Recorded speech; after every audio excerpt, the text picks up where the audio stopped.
Muito bom dia, está no ar o All News Esporte desta quarta-feira, dia 9 de outubro. Estamos em plena data FIFA, sem jogos domésticos e preparação da seleção brasileira para 2 jogos que, em tese, tem que ser de 6 pontos, contra o Chile, penúltimo colocado, contra o Peru, último colocado.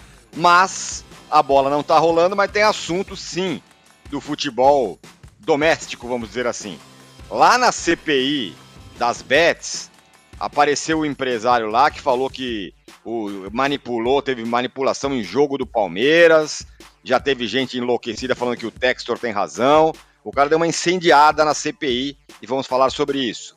E no Corinthians, a bet que aposta o Corinthians, a Esportes da Sorte, foi autorizada pelo governo federal para atuar pelo menos até o fim do ano. Já dá um refresco aí. Dá uma discussão quem vai pagar o Depay, quem não vai pagar o Depay e tal. Dá um refresco aí para a torcida e para a diretoria do Corinthians. A bet pode operar, pelo menos por enquanto, até o fim do ano. Vamos falar disso também. E vamos falar de seleção, claro, preparação, como eu falei, desse primeiro jogo contra o Chile. E tem uma marca de quem não está na seleção impressionante. O Neymar vai completar 1 ano fora da seleção, machucado. E será que ele faz falta ainda para a seleção brasileira? Tudo isso vai ser assunto. Tem bronca no São Paulo, reapresentação no São Paulo hoje, promessa de bronca geral, porque o time jogou mal contra o Cuiabá, a fritura no Zubeldia segue a todo vapor, e vamos falar sobre tudo isso e muito mais. Estou aqui muito bem, muito otimamente acompanhado, olha a dupla aqui ao meu lado, de um lado Walter Casagrande Júnior, do outro Arnaldo Ribeiro. E quando esse homem à minha esquerda, aliás, à esquerda de vocês, o Casagrande, está aqui, vocês sabem o que tem no final do programa. Relíquia do Rock. E hoje parece que é vitaminada, a Relíquia do Rock especial. Então preparem-se, fiquem até o fim, deem likes, inscrevam-se no canal, votem na enquete que é sobre o Neymar. Neymar faz falta para a seleção, sim ou não? Muito simples. Vote aí o que você acha sobre o Neymar. Se está fazendo falta, se não está fazendo falta. A galera já está... O mais tradicional aqui já está falando que eu sou um débil mental, porque eu não conheço o empresário que depois na CPI. Vamos mostrar ele, inclusive, aqui, viu, o mais tradicional.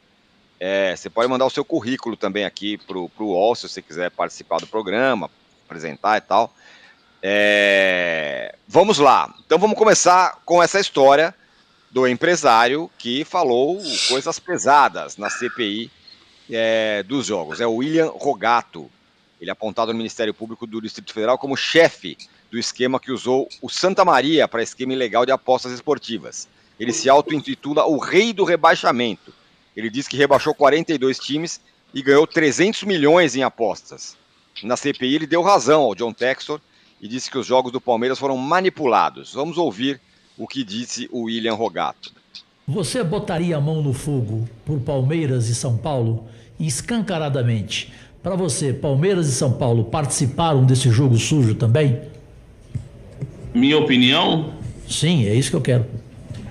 Apenas opinião, tá? Tá nitidamente. É só você olhar os gols. Não tem. A gente conhece. Mas só uma curiosidade, William. É uma opinião minha. Pode ser que não tenha acontecido do nada, mas minha opinião. E confesso para você que foi um jogo que eu apostei, de repente eu ainda tenho aqui uns bilhetes que eu posso te mandar, que eu ganhei. Eu ouvi mal ou bem? Você quis dizer que você fez aposta em jogos de Palmeiras e São Paulo? Todos os jogos que eu vi que estavam acontecendo com o Botafogo vinha desestruturado o Palmeiras, todos os jogos que eu fiz no Palmeiras eu ganhei. E você ganhou em cima de resultados? Aqueles que já foram citados? Resultados. Eu coloco lá, entende? Até porque você sabe que informação ela corre. Então você escancaradamente aqui, você está querendo dizer sobre aquele jogo Palmeiras 5, São Paulo 0? Eu ganhei, mas entenda, Cajuru, o que eu estou te falando. Informações chegam, muitas das vezes... porque o jogador não consegue segurar a boca, e a informação chega e fala, hoje vai ter um resultado ali, e o time vai ganhar e vai tomar uns gols aí. E eu supostamente sou apostador, não sou só de de esquema de manipulação, como sou apostador, eu gosto de dinheiro e gosto de apostar, como eu te falei, eu amo apostar também. E alguns jogos que eu fiz aí eu ganhei, tive êxito, porque chegava uma informação, ó, hoje vai ter um jogo assim, assim, assim, coloca aí que vai dar bom. Eu simplesmente falei, então tá bom, eu colocava e dava bom. Da onde veio a informação? Não sei. Quem tava fazendo? Também não sei. Eu sei que eu ganhava. Entendeu?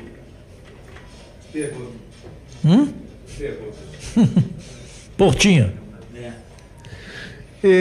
Você tinha Acho melhor ir para Portugal hoje. Você tinha árbitros também ou só atletas? Árbitros também. Árbitros de federação ou árbitros confederação e FIFA? Os dois. Só para você entender. Só para você entender. Um árbitro hoje oficial, vou falar um árbitro, tá? Ele ganharia em torno de 7 mil por jogo. Eu acho que isso é o piso, não sei se tá ganhando mais ou menos. Eu pagava 50 para ele.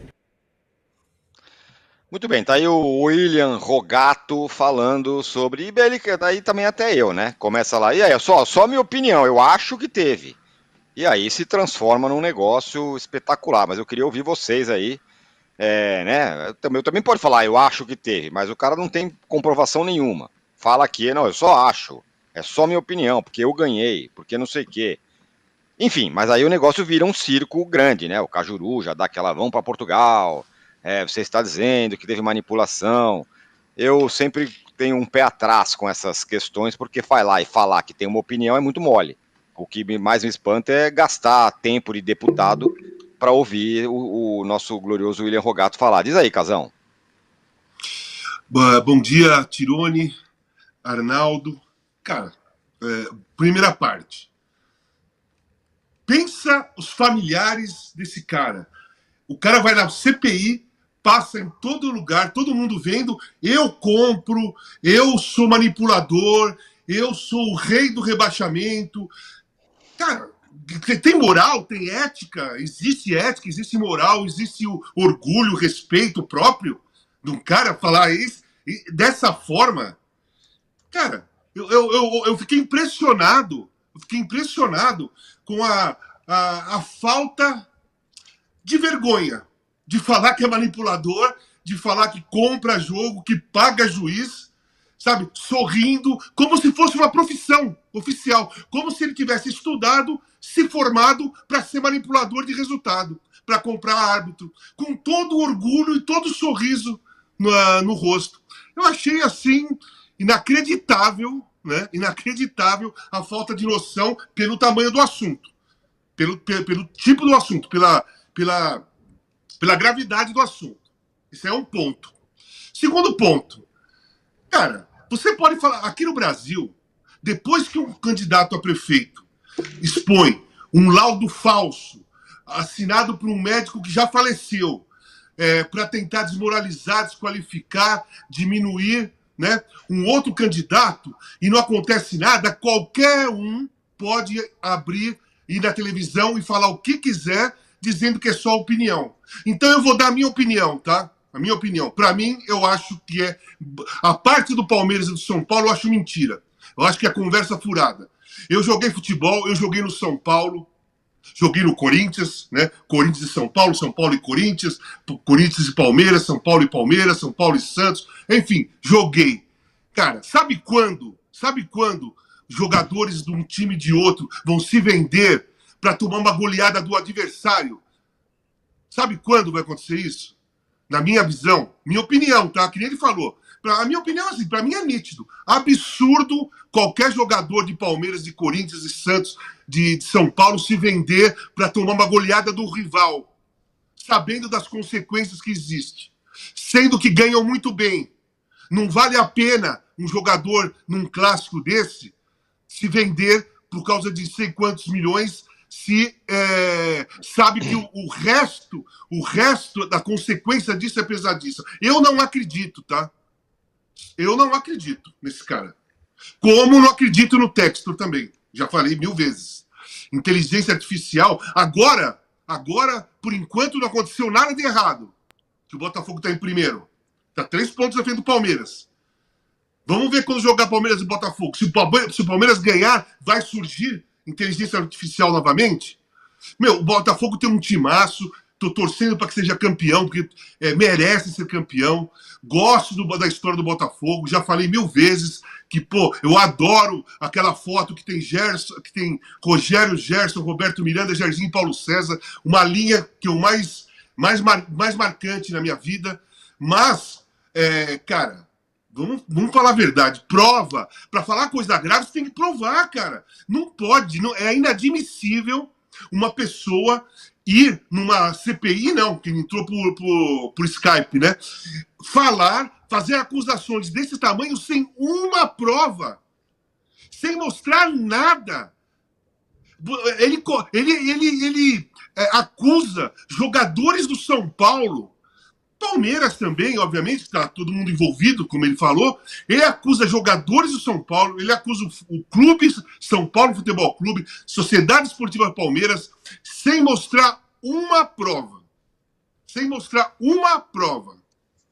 Sabe? Então, cara, eu acho isso uma irresponsabilidade para quem dá corda para isso daí. Quer falar? Tem todo o direito de falar. Quer acusar? Tem todo o direito de acusar. Chega com provas, meu. Chega com provas, cara. Porque ficar falando, acusando jogador de futebol, clubes e tal, que se vendeu para tomar goleada do adversário, sem mostrar nada, isso é falácia. Enquanto não mostrar nada, não tem que dar corda para esses caras, para nenhum deles. Ô Arnaldo, bom, enfim, né, como eu falei, né, se gasta um tempo enorme numa CPI que quer investigar as bets, o cara vai lá e fala esse negócio que é a opinião dele, ele acha que teve e tudo mais, e todo mundo ali, os deputados, eles ainda dão uma inflamada no negócio, olha, veja bem, é estarrecedor e não sei o que e tal. Queria saber a sua opinião. Olha, vamos lá, por partes. Primeiro, você falou CPI para investigar as bets, né? A CPI, ela ficou... senadores, tá? Só para corrigir aqui. Sim, não, mas digamos o objeto da CPI. Na verdade, são objetos. Eles podem ou não estar interligados, né? E aí o terreno fica vastíssimo. Uma coisa é apostas esportivas, bets, a outra é manipulação de resultados. Elas podem até estar conversando, como quis dizer ou mostrar a nossa testemunha, né, ilustre, né? Mas não necessariamente. E nessa tentativa de abraçar o mundo nessa CPI do esporte, eu acho que ela se perdeu desde o início, né? Ela não conseguiu focar nem na manipulação de resultados eventual e nem na questão das apostas esportivas bets, né? Então eu acho que aí tem uma... E o que mais me dá desgosto é que no comando dessa CPI existem 2 pessoas que militavam no futebol, que em tese dariam credibilidade para tudo. O Cajuru, que foi também jornalista esportivo, e o Romário, que jogou bola, como disse o Casão, né? E aí, assim, quando o Casão pegou São Paulo e Palmeiras como exemplo, inclusive na relação de como um jogador ou um grupo de jogadores não entregariam um jogo, um clássico e tudo mais, eu até estava prestando muita atenção porque quando esse jogo especificamente seja analisado, e foi algumas vezes, primeiro pela inteligência artificial do Textor, que apontou até frango do goleiro num pênalti, né? Não sei se vocês lembram. Rafael, goleiro, movimento não usual na cobrança de pênalti. E acho que, assim, nesse aspecto, nesse caso específico, talvez seja o jogo que tenha mais elementos e jogadores acusados e tudo mais, e agora numa segunda onda com esse cara aí. Eles, eu acho, os clubes e os jogadores especificamente, eles têm que tomar uma atitude mais incisiva do que simplesmente... Porque, de novo, o nome deles está exposto numa situação dessa, de acusação, até agora leviana, né? Então... o que aí, de novo, acontece neste momento, aí a temporada, aí você junta o último aspecto nessa pizza toda. A reta final do Brasileirão, em que também estão envolvidos Palmeiras e Botafogo, né? Nesse outro Brasileirão, com outras situações, com outras características. E aparece aí mais um vídeo para a gente discutir aqui, né? Eu também acho, até agora, para mim, não passou de leviandade. O depoimento do cidadão, para mim, é risível, né? E é um escárnio, é mais do que isso, é um escárnio, como disse o Casão. É de novo um tapa na cara da sociedade. E até agora eu, sinceramente, não consegui unir o que essa CPI tenta desesperadamente. A questão das apostas e das bets com a manipulação de resultados. De novo, vou insistir. Elas podem até conversar desde que você tenha provas. Mas são coisas, em tese, independentes que acontecem no mundo do futebol, dos esportes. E essa CPI tenta abraçar tudo de uma vez só e, para mim, não consegue avançar uma casa. Faz aí, a CPI já está criada há algum tempo, né? E foi muita gente já depor, o Textor foi lá algumas vezes, os botafoguenses falam que o Textor tem razão e tal, mas... A Leila, o Casares, né? A Leila, o Casares, todo mundo lá. Johnny. Oi, fala, Casão. Não, assim, o Textor pode ter razão, desde que dê provas, desde que mostre provas. Sabe? Esse cara que falou ali, ele pode ter razão, desde que ele mostre provas. Porque ficar acusando as pessoas e acusando clubes sem provas nenhuma, sabe? E nada acontecer, vira uma baderna, né? Não tem critério a discussão. Por exemplo, eu vi essas imagens que foi mostrada aí, do cara dando depoimento lá. Para mim parece podcast. O cara vai no podcast, fala umas coisas, fala umas barbaridades, e aí começa a ter cliques, começa a aumentar seguidores e começa a virar famoso. Sabe? Vira famoso de uma hora para outra. Porque eu nem sei quem é esse cara. Eu nunca ouvi falar nele. O que ele é? A profissão dele qual que é? Comprar jogador, comprar árbitro, manipular resultado, fazer time cair para a segunda divisão, através de falcatruas. É essa a profissão dele? É essa? Qual é a profissão dele? Empresário, mas empresário eu não sei nada. Tudo que ele falou aí, pra mim, tudo que ele falou, ele tá envolvido em falcatrua. Tudo. Tudo foi falado de envolvimento dele. Ele sabe, jogadores que falaram, quais jogadores falaram? Eu compro árbitros da FIFA, de confederações, quais árbitros?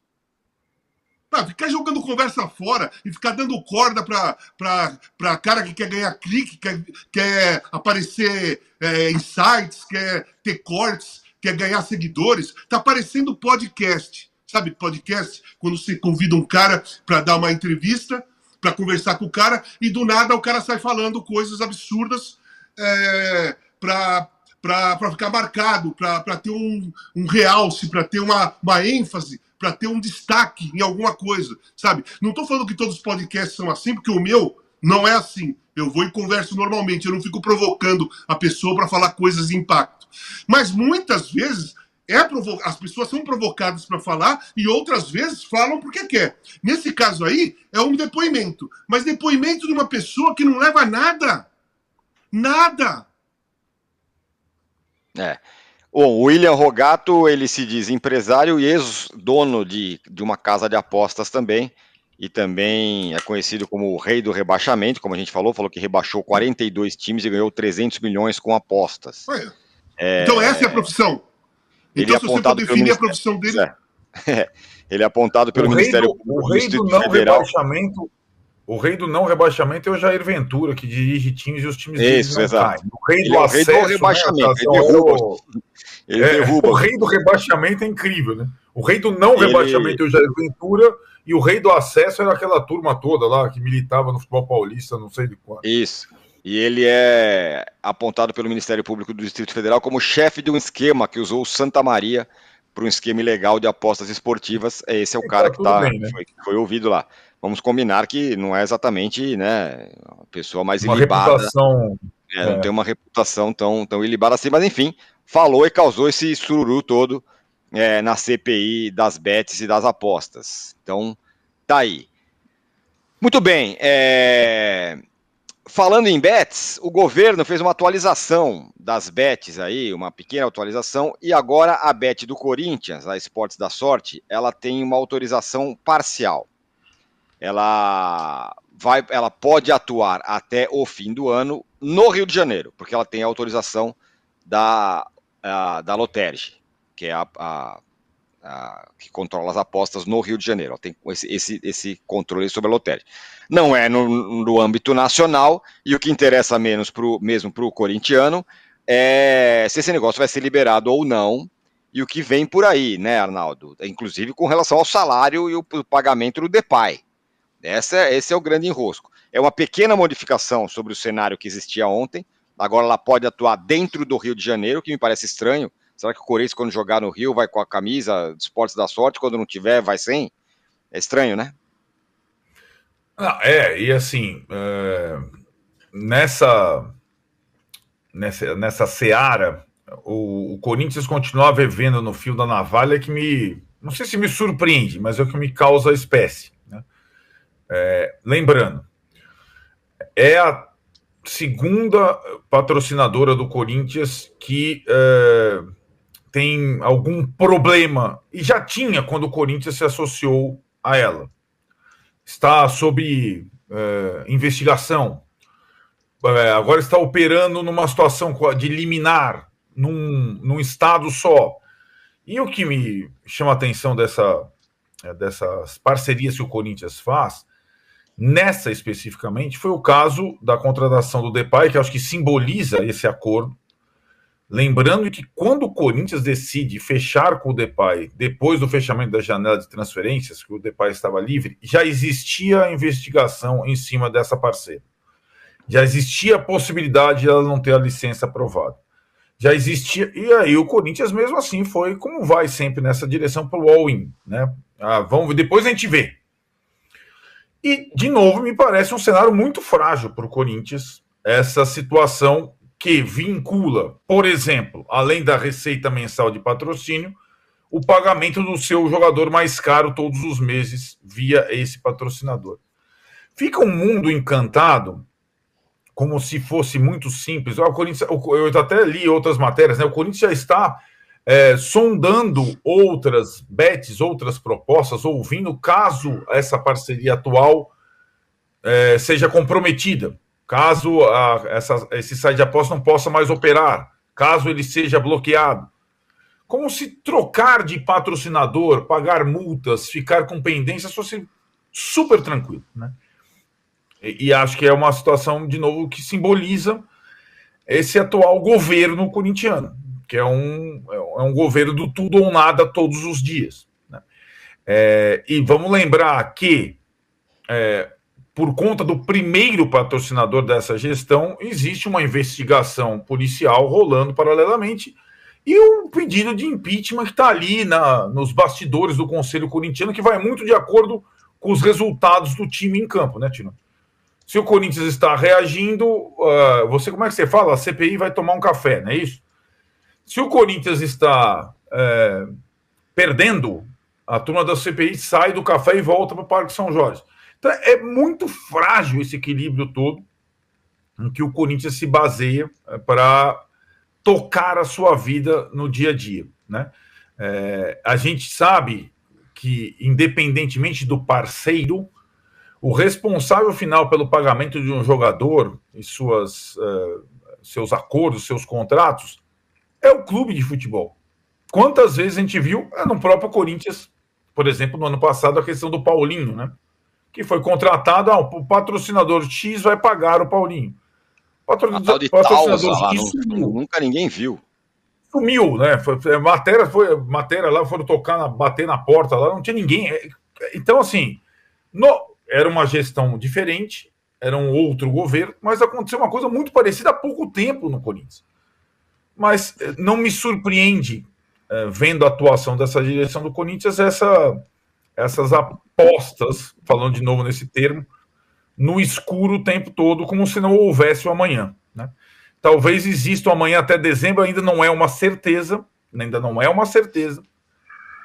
que o patrocinador consiga operar normalmente e assim arrecadar para pagar o Depay nos próximos meses. É isso, Casão. Bom, tem gente falando, não, tá autorizado assim a atuar no Brasil. Não. A Esportes da Sorte, ela recebeu uma autorização parcial, o que significa que ela pode operar no Rio de Janeiro, porque teve autorização da Loterd, mas do ponto de vista nacional não pode.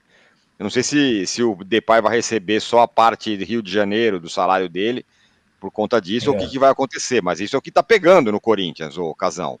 Quem vai pagar o homem, porque o Corinthians está sem patrocínio agora, nesse momento, pelo menos em âmbito nacional. Cara, o Corinthians, de 3 anos para cá, foi uma bola de neve, né? Não que essa bola de neve não tenha começado a rolar lá atrás. Essa bola de neve vem rolando lá atrás, né?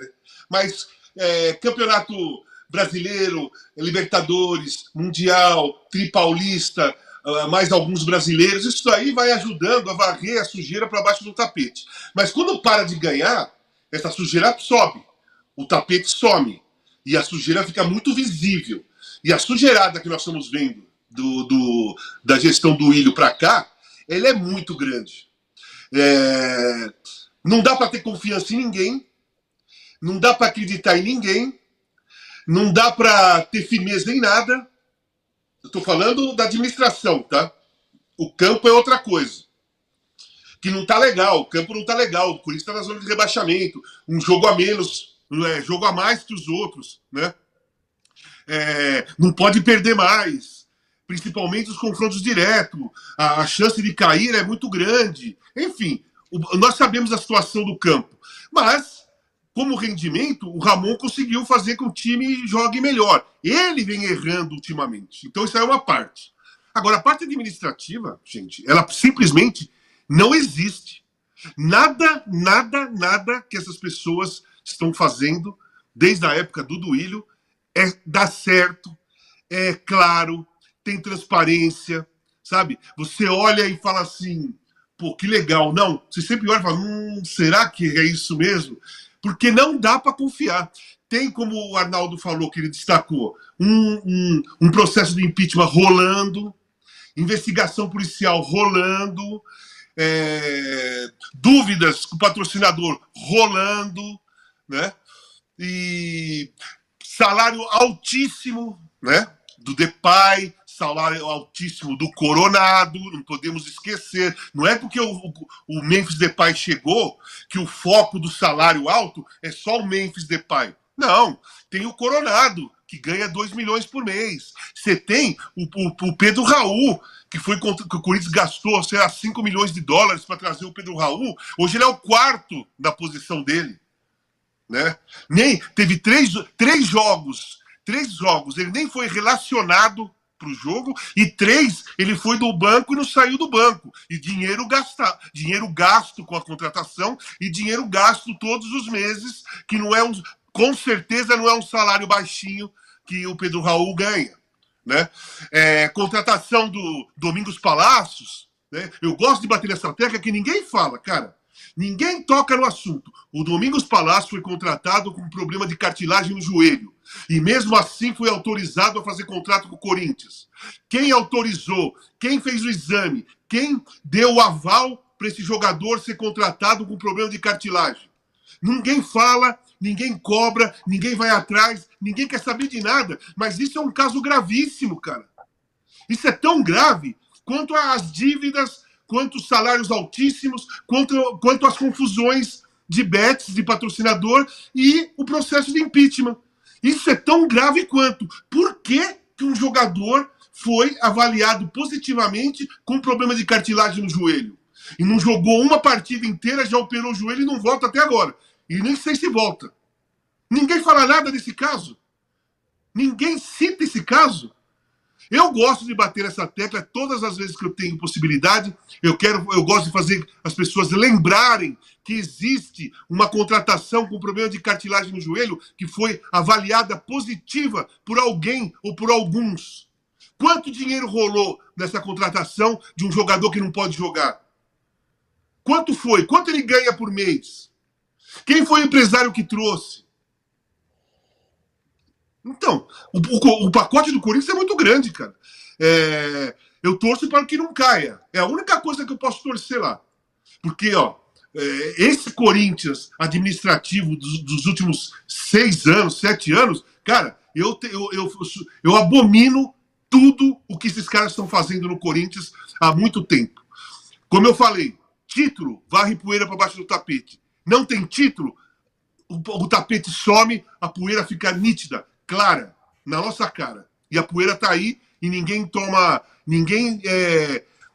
esclarece realmente por que essa poeira é tão grande. Por que essa poeira é tão grande? Talvez esses casos, o caso do patrocínio, o caso da investigação policial, o caso dos salários altos, o caso das dívidas, seja encarado pela mídia como muito mais importante do que um jogador machucado ser contratado e ter gasto com ele o tempo todo sem que ele possa jogar. Mas eu, como torcedor do Corinthians, como ex-jogador, eu acho uma contratação desse tipo tão absurda e estranha como todas as outras confusões que estão acontecendo. Muito bem. Aliás, outra coisa aqui, vai falar, Arnaldo. Só uma coisinha para completar, que eu não pude falar. A informação que eu tenho é que o Corinthians, mesmo mantendo o patrocinador na camisa com essa autorização parcial, a informação que eu tenho, o Corinthians está desesperadamente atrás de um novo patrocinador master. Porque ele sabe, a informação que eu tenho é que o Corinthians está atrás desesperadamente de um novo patrocinador master. Porque a possibilidade de cair é grande. É mais do que isso. Em relação ao primeiro patrocinador master anunciado por essa gestão, que já caiu, a VaiDebet, eu posso dizer o nome que caiu já, né, no patrocinador? Sim. Que foi anunciado como o maior patrocínio do futebol brasileiro. Os valores agora que o Corinthians procura no mercado são infinitamente menores do que aquele.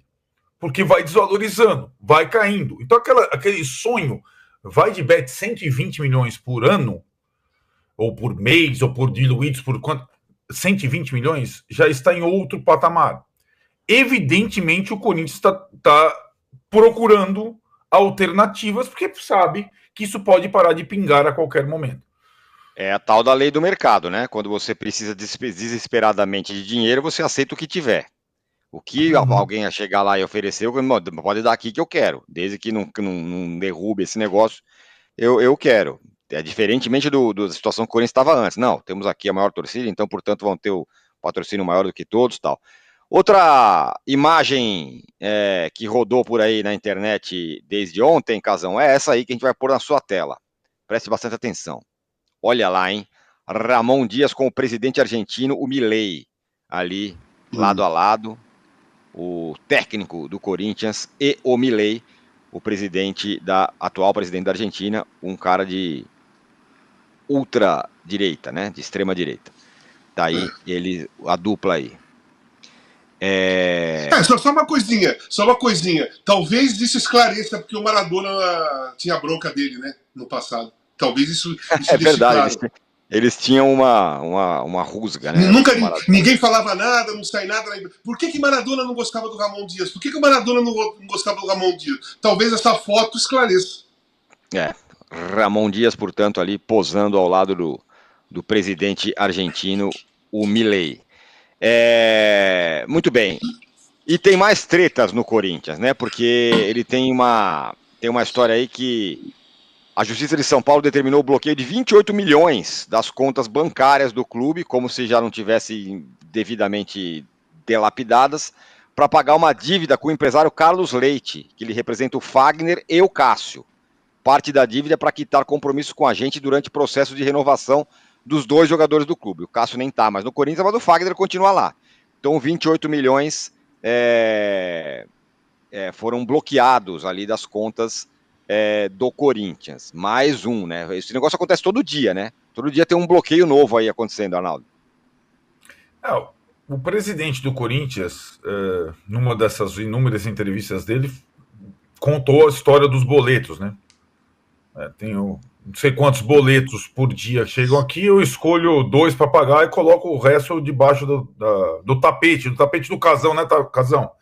Aí fica lá 8 boletos para pagar, ele escolhe os mais urgentes, e aí é uma é uma situação que, assim, você não vê um alívio a curto prazo, né? Então, a questão dos empresários, esses empresários mais poderosos, influentes, eles já chegam a um nível de ação que eles conseguem, às vezes, bloquear na fonte, né? A CBF mesmo, em algumas situações, acaba, por exemplo, Corinthians vende o Wesley, né, para fora, e tem todo o trâmite do dinheiro enviado do exterior para o Brasil, etc. e tal. Muitas vezes os empresários conseguem, antes mesmo do valor chegar às contas do clube, reter parte desse valor para pagar as suas dívidas aí, e mais ou menos o que deve estar fazendo o Carlos Leite, com esse requinte que você disse mesmo, ser o empresário do Cássio e, sobretudo, do Fagner, que é o capitão do time, acabou de renovar o contrato e tudo mais. Então, o Carlos Leite nada mais é que um boleto que ficou, um boleto gordo, que ficou debaixo do tapete, enquanto a direção do Corinthians escolhe 2 ou 3 para pagar. E o que ela está tentando, eu entendo, bem entre aspas, não atrasar salários de jogadores atual, ou funcionário, salário atual desses, porque o time está nessa situação desesperadora de rebaixamento e tentando ganhar campeonatos, né? Então, a preocupação do Corinthians, me parece, dessa atual gestão, saudar com quem está defendendo o clube agora. Quem tem dívida passada, ou quem já saiu, tal, vai para o boleto debaixo do tapete, mas, de novo, essa situação, uma hora, né, Casão, o tapete sai e a poeira ou os boletos vêm ao ar rapidamente. Pois é. E aí, Casão? Então, é isso aí. A questão o Corinthians, essa gestão tem que torcer muito, mas muito, para o Corinthians não cair. Porque o tapete é exatamente a disputa para não cair para o rebaixamento. Se cair, esse tapete desaparece. O tapete que você varre a sujeirada para baixo dele, esse tapete é a chance ainda de fugir do rebaixamento. Se fugir do rebaixamento, essa poeira continua embaixo do tapete e provavelmente vai continuar aumentando. Agora, se o time não conseguir se salvar, esse tapete some e a poeira sobe e todo mundo vai ver o tamanho da poluição que é o Corinthians, as últimas, né, os últimos presidentes e tudo mais. Vai ver a poeira do tamanho que ela é. Boa. Vamos dar uma pingada lá na seleção brasileira, porque o Dorival está falando. O Brasil enfrenta o Chile. Vamos só ouvir um pouquinho do Dorival falando sobre esse jogo. Você botaria a mão no fogo por Palmeiras e São Paulo? Peraí, o áudio tá descasado. O Cajuru tá falando da Dorival. O Dorival tava dublado pelo Cajuru. Realmente. Vamos aí, daqui a pouco colocar o Dorival como Dorival, por favor, hein? Você botaria... Olha lá, de novo.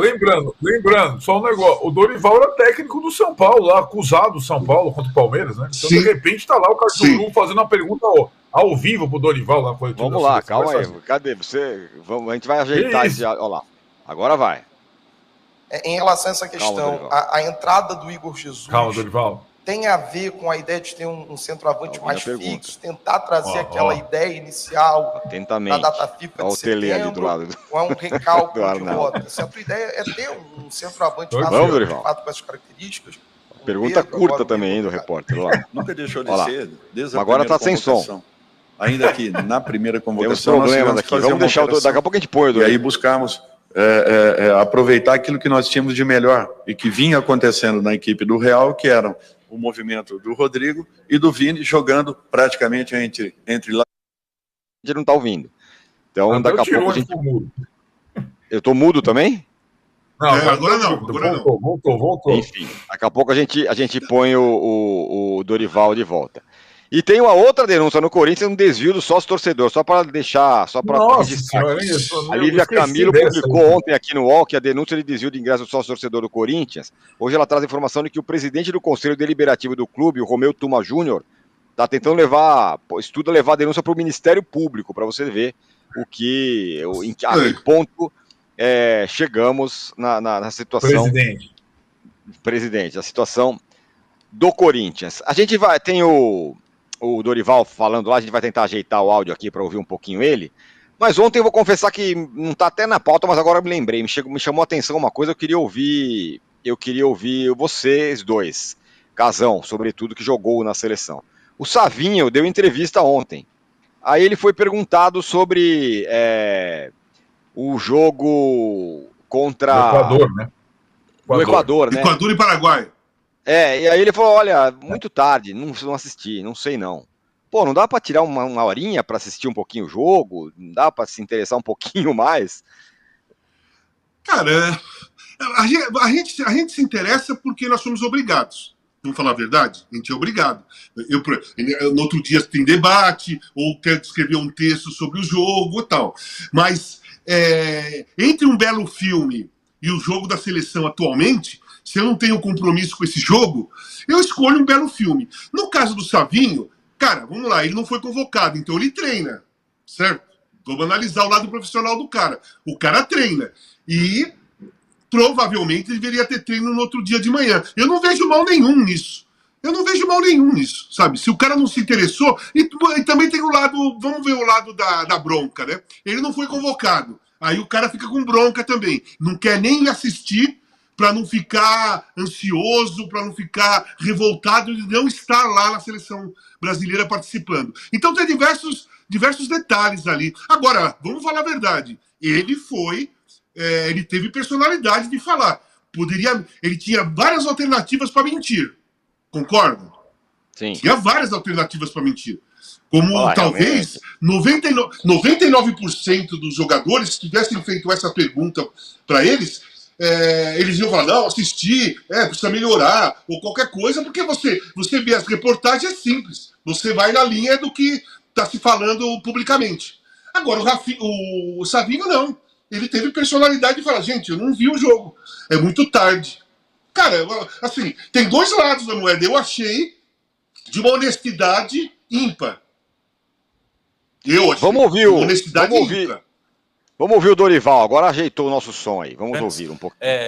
Ainda um pouco no assunto, como você bem destacou, né? O Brasil perdeu 5 jogadores nesta convocação por motivos de lesões, acabou até perdendo o Tafarel pelo mesmo motivo. Você destacou o pouco período de tempo para a preparação da seleção e o porquê, então, não escolher jogadores que atuam no mesmo clube, que teoricamente podem te entregar mais entrosamento, como Rodrigo e Endrick, que isso é uma questão mais de característica que hoje o Igor Jesus pode te apresentar como um centroavante mais de referência, já que o Endrick sai um pouco mais da área. Queria entender um pouco nesse pouco período de tempo que você teve, o porquê da escolha do Igor e não de um jogador que já tem uma identificação com o Rodrigo. É interessante essa pergunta, Gustavo, assim, praticamente em todas as convocações nós tivemos aí esse número, 5, 6 jogadores em cima das convocações, alterações. O que eu vejo é que o momento do Igor é um momento muito interessante. O Endrick ainda vem buscando, naturalmente, conhecer o seu clube, o momento, chegando no maior clube do futebol mundial, tendo uma concorrência muito grande, mas mesmo assim podendo dar o seu recado. Eu acho que tudo é questão de também encontrarmos esse momento dele próprio na equipe. Eu acho que, para esse instante, a própria experiência e o momento vivido pelo Igor seja um pouquinho diferente. Quem sabe possa ser importante a presença de jogadores com esse perfil para um jogo desse tamanho nesse instante. Dorival aqui, Gabi Guimarães. Muito bem. Aí o Dorival falando, Arnaldo, ele falou, o repórter perguntou, por que você não convoca mais jogadores de um time só, né? Porque aí vai ajudar e tal. E aí, bom, ele podia falar, eu convoquei 4 do Botafogo, que foi o time que teve mais jogadores aí convocados, né? Aliás, ele tem, na convocação, você vê até, sei lá, 4 do Real Madrid, aí machucam 2, o Vinícius e o Éder Militão. 4 do Botafogo. Acho que a pergunta é por que não juntar o maior número de jogadores de um mesmo time na escalação titular, né? Na comparação Endrick e Igor Jesus. São jogadores bem diferentes, né? Acho que em relação ao Endrick tem todas essas ponderações, desde que ele foi convocado pelo Dorival lá atrás, amistosos na Europa, fez aqueles gols e tal. Por que não dar mais oportunidades, não começar algumas partidas com ele? Lembrando que ele começou contra o Paraguai, né? E acho que existe uma certa cautela em relação ao jogador.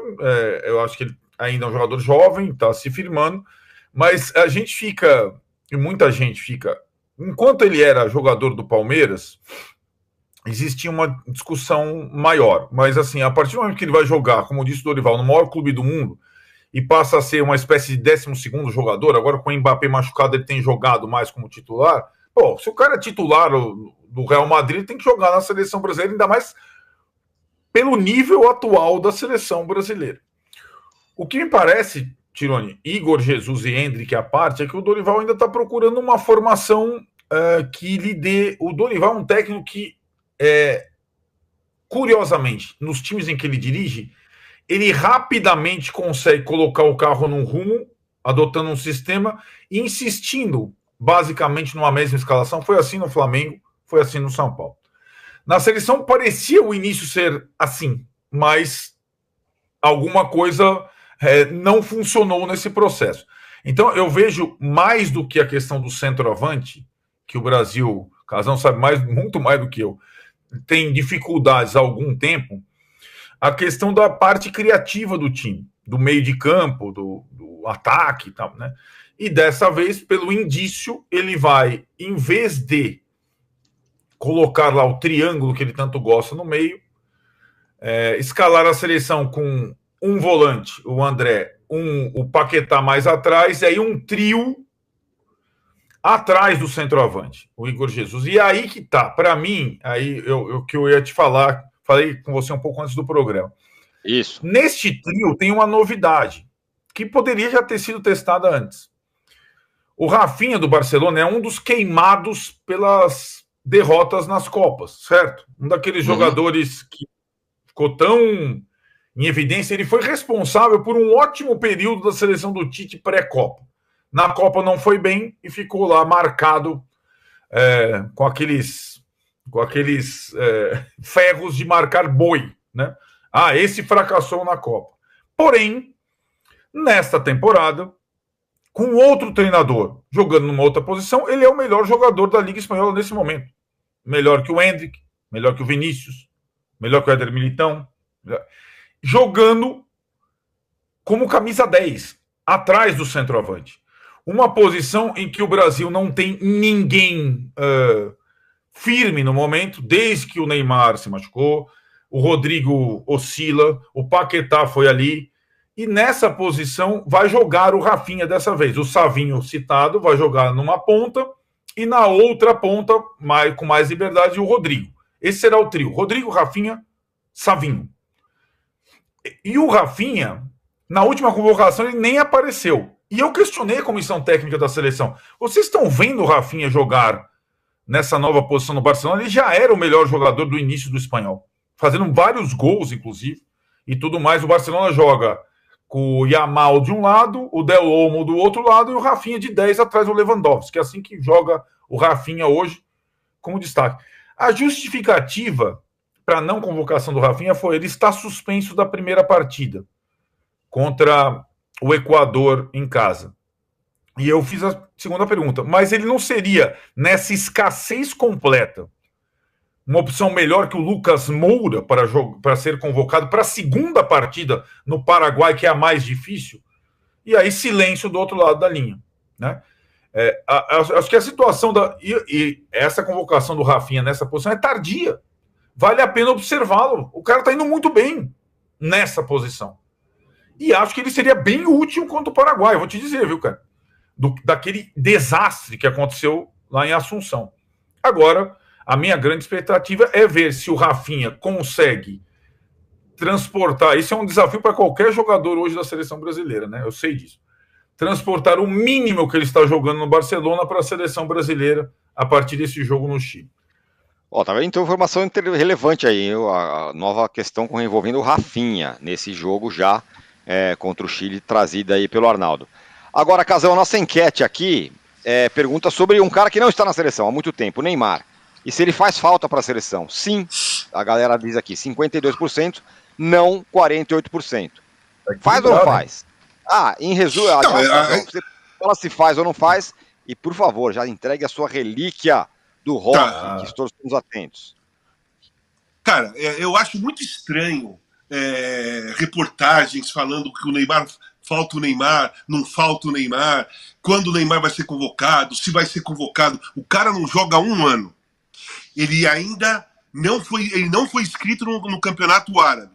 Para começar a se discutir, ele tem que voltar a jogar e ter condições clínicas para poder ser testado. Sem isso, eu acho que não faz sentido essa discussão. Aí eu vejo uma reportagem. Pô, 1 ano sem o Neymar, olha como a seleção foi mal. Mas e o ano, os últimos 12 meses antes do Neymar machucar, foi bem a seleção com ele? Foi bem? Os últimos 12 meses do Neymar antes dele se machucar? A seleção estava legal? Ele estava arrebentando? Ele desequilibrou? Ele fez gol decisivo? Levou o Brasil a algum lugar nos últimos 12 meses antes da contusão? Não. E agora ele está 1 ano sem jogar. Não muda nada por enquanto. Só vai mudar, possivelmente, se ele voltar a jogar. Se ele voltar a jogar melhor do que ele estava jogando os 12 meses antes dele se machucar, eu acho que aí, obviamente, faz diferença, porque ele é um jogador muito técnico, não tem mais força, não tem mais arranque, né? E teve uma contusão gravíssima, que é ligamento cruzado, que modifica a mobilidade do jogador, modifica muito, mas ele tem a técnica, se ele mudar o modo dele jogar, ele não pode voltar e querer carregar a bola como ele carregava sempre, como ele carregou sempre, e nos últimos anos, antes da contusão, não estava dando em nada. Ele tem que voltar agora, mais velho, depois de 1 ano de contusão, depois de uma contusão grave, voltar e tocar, ser inteligente para jogar. Se quiser jogar como jogava antes, vai ser uma presa mais fácil do que estava sendo. Porque ele estava sendo presa fácil. As pessoas esquecem que o Brasil empatou 0-0 com a Venezuela em Cuiabá e o 10 era o Neymar. As pessoas esquecem. Parece que sem o Neymar, com o Neymar, o Brasil goleava todo mundo. Jogou em casa com a Venezuela e empatou por 1-1. Então, calma. O Brasil tá mal, o Brasil tá desesperado para arrumar um cara ali criativo. Pode ser o Neymar? Pode ser o Neymar, mas enquanto ele não voltar a jogar, entrar em campo, tomar pancada, dividir, sabe, mudar de posição, girar em cima do joelho, nós não podemos ter uma avaliação, porque eu sei que essa cirurgia é gravíssima. Essa contusão é gravíssima. Eu tive essa contusão nos 2 joelhos. E olha quantos jogadores na última semana tiveram a mesma contusão. Vários jogadores, ao mesmo tempo, estão tendo a mesma contusão. Ruptura de ligamento cruzado. Essa semana teve uns 3 ou 4 no mundo, né? Então tem que ter calma. Eu não dou uma opinião sem ver o Neymar em campo de volta, dividindo, correndo, sofrendo falta, sabe? Para ver como ele está clinicamente. Pode me dar? Pô, claro. Então é o seguinte, a minha relíquia do rock mesmo, heavy metal, é uma banda que veio 3 vezes no Brasil, eu assisti as 3 vezes. A primeira no Rock in Rio, na Cidade do Rock, a segunda em 85, 96 no Pacaembu e 2009 no Morumbi. Então, o Arnaldo já matou a parada. E CDC. Então, eu vou falar sobre CDC, que é uma das minhas bandas preferidas. Não perco o show deles de forma nenhuma. Então, eu vou mostrar uma trajetória. Não é a história, mas é uma boa parte da história. Então, eu vou começar com esse disco aqui de 75. High Voltage, que é o primeiro disco do AC/DC. Primeira gravação, primeiro disco de 1975. Bon Scott no vocal, que é, para mim, um dos maiores vocalistas de heavy metal de todos os tempos. É claro que eu gosto muito do Brian Johnson, mas eu prefiro esse DC do Bon Scott. Então esse é o primeiro disco. Eu também. Esse segundo disco aqui é o Jailbreak. Olha só, olha que capa maravilhosa esse disco aqui. Esse disco aqui tem todas as músicas foram gravadas em 75, só que Jailbreak foi gravado em 76. Esse disco é de 76. Foi um dos primeiros sucessões mesmo, né? Exatamente, ó. Isso aqui. O terceiro disco é espetacular. A capa desse DC é outra coisa, né? Coisa assim de fora do comum. Então aqui é esse disco aqui de 78. Esse é o melhor disco ao vivo em todos os tempos. Ó, a contracapa é espetacular também. É muito boa, né? Não é? Olha só que disco maravilhoso. Esse aqui é mais um disco com o Bon Scott. Aí eu passo pro grande disco, talvez o grande disco do AC/DC, que é o Back in Black, né? Já com o Brian Johnson no vocal. Sim. Que tem diversos clássicos, inclusive Back in Black, né? Hells Bells. Enfim, é um disco dos melhores discos de heavy metal da história. Esse disco aqui. E por último, esse disco aqui de 83. Olha que lindo também. A capa. Olha. Tá vendo? E aqui, ó, dá uma olhadinha. Tem o seu nominho aí. É, claro. Os caras não devolviam o disco. Vocês não eram sempre estava o disco, o cara não devolvia, né? O cara não devolvia, então, foi seu nome. Eu escrevi o meu nome na capa ou no disco. Se ele desaparecesse, se eu fosse na casa de alguém e visse o disco lá, eu ia ver o meu nominho lá e opa, esse disco é meu. Então a minha relíquia do rock hoje é uma pequena história da trajetória do AC/DC. E só uma coisa que eu acho que vocês sabem, mas muita gente não sabe, o Bon Scott não foi o primeiro vocalista do AC/DC. O primeiro vocalista foi o Dave Evans. E o Bon Scott era vocalista de uma outra banda, de outras bandas lá, e ao mesmo tempo era o motorista do AC/DC. E num determinado show, não era um show grande, era um show X, o cara não apareceu, e o Bon Scott falou, eu canto. Os caras falaram, você conhece? Pô, eu tô em todos os shows, eu sou motorista, eu conheço todas as músicas de vocês. E subiu lá, e a química bateu, e foi, pra mim, a formação original é uma das maiores formações de banda de heavy metal em todos os tempos. A formação original do AC/DC é uma coisa espetacular. Então, minha relíquia do rock hoje foi em homenagem ao AC/DC. Eu estava no Rock in Rio 19 de janeiro de 85 para ver o AC/DC. Vi o Ozzy, vi o Scorpions, o Whitesnake e o Baby Pepeu. Fui em 96 no Pacaembu e fui em 2009 no Morumbi. E se vier de novo, eu tô lá. Os caras estão na estrada, né? Não sei se vão passar pelo Brasil, mas estão na estrada. Fala, Arnaldo. Ainda bem que eu tô aqui, porque aliás, saindo aqui do link, eu vou botar uma música desse. Estou pensando em qual, quando você faz a barba, faz aqui, entendeu? O heavy metal. Eu tenho isso também, cai muito bem. Cai muito bem. Vou trabalhar com a minha camisa do AC/DC hoje, então, em homenagem a essa relíquia do rock. Muito bem, Casão. Relíquia do rock, aqui, ó. O comentário aqui de alguém aqui passou assim: Casão é aula. É, meu amigo, aula de rock. Boa, Casão. Semana que vem tem mais relíquia do rock. Nós ficamos por aqui. É a nossa enquete. Semana que vem, eu vou mudar o estilo da musical, tá? Semana que vem eu vou mudar o estilo musical. Não vai ser rock and roll. Muito bem. Aqui, ó, alguém pergunta aqui, é o Rubens. Arnaldo, for those about to rock ou Thunderstruck? For those about to rock. Eu também tô nessa. Eu também acho. Casão, Arnaldo, roqueiros do Brasil. Amanhã a gente volta. Valeu. Tchau. Valeu.